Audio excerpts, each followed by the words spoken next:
ಒಮ್ಮೆ ಹಳ್ಳಿಯೊಳಗೆ ಒಂದು ಗರೀ ಬಡಭಕ್ತನಿದ್ದ. ಅವನು ದೇವರ ಮೇಲೆ ಅತೀವ ಭಕ್ತಿ ಇಟ್ಟು ಪ್ರತಿದಿನ ಪ್ರಾರ್ಥನೆ ಮಾಡುತ್ತಿದ್ದ. ಭಕ್ತನ ಬದುಕು ಬದಲಿಯಾಯಿತು. ದೇವರು ಹೇಳಿದ ಮಹತ್ವವಾದ ಸಂದೇಶ, ನಿನ್ನ ಮನಸ್ಸೇ ದೇವಾಲಯ, ನಿನ್ನ ನಂಬಿಕೆ ಆಶೀರ್ವಾದ. ದೇವರ ಭಕ್ತಿಯಿಂದ ಆ ಭಕ್ತನ ಮನೆಗೆ ಒಂದು ದಿನ ಅದ್ಭುತ ಸಂಭವಿಸಿತು. ನಿಜವಾದ ಮನಸ್ಸಿನ ಪ್ರಾರ್ಥನೆಗೆ ದೇವರು ಉತ್ತರ ಕೊಟ್ರು. ಆ ಭಕ್ತನ ಸರಳ ಹೃದಯವನ್ನ ಕಂಡ ದೇವರು ನಿನ್ನ ಪ್ರಾರ್ಥನೆ ವ್ಯರ್ಥವಾಗೋದಿಲ್ಲ ಎಂದು ದರ್ಶನ ಕೊಟ್ರು. ಭಕ್ತಿ ಇದ್ರೆ ಅಶಕ್ಯವೇನೂ ಇಲ್ಲ ಎಂದು ದೇವರು ತೋರಿಸಿದ್ರು. Finally the words god spoke, ನಂಬಿಕೆ ಸದಾ ಶುದ್ಧವಾಗಿರಲಿ, ಅಲ್ಲಿ ನಾನು ನೀ ಬೇಸರಿಸದೇ ಇರುತ್ತೇನೆ.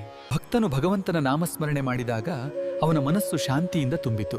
ದೇವರು ದೂರ ಇಲ್ಲ, ನಿಮ್ಮ ಹೃದಯದಲ್ಲಿಯೇ ಇದ್ದಾನೆ ಅನ್ನೋ ಸತ್ಯವನ್ನ ಅವನು ಅರಿತನು. ದೇವರು ಭಕ್ತನಿಗೆ ಹೇಳಿದ ಮಾತು, ಅನ್ಯರಿಗೆ ಸಹಾಯ ಮಾಡುವುದು ನನ್ನ ಸೇವೆ ಮಾಡಿರುವಂತೆ. ಈ ಸಂದೇಶದಿಂದ ಭಕ್ತನ ಜೀವನವೇ ಬದಲಾಗ್ಬಿಟ್ಟಿತು. ದೇವರು ಭಕ್ತನಿಗೆ ಹೇಳಿದ ಮಾತು, ಅನ್ಯರಿಗೆ ಸಹಾಯ ಮಾಡುವುದು ನನ್ನ ಸೇವೆ ಮಾಡಿರುವಂತೆ. ಈ ಸಂದೇಶದಿಂದ ಭಕ್ತನ ಜೀವನವೇ ಬದಲಾಗ್ಬಿಟ್ಟಿತು. ಧನ್ಯವಾದಗಳು ಜನರೇ, ನಿಮ್ಮ ಬೆಂಬಲ ನಮಗೆ ಬಹಳ ಮುಖ್ಯ. ನಾನು ಕೃತಜ್ಞನಾಗಿದ್ದೇನೆ. ಇಂತಹ ವಿಡಿಯೋಗಳಿಗೆ ತಾವೆಲ್ಲರೂ ದಯವಿಟ್ಟು ಪ್ರಕೃತಿ ಆರ್ಕೆ ಮೀಡಿಯಾ ಸಬ್ಸ್ಕ್ರೈಬ್ ಮಾಡಿಕೊಳ್ಳು ಮನವಿ ಮಾಡ್ಕೊಳ್ತೀನಿ. ಧನ್ಯವಾದಗಳು. ಟಾಟಾ.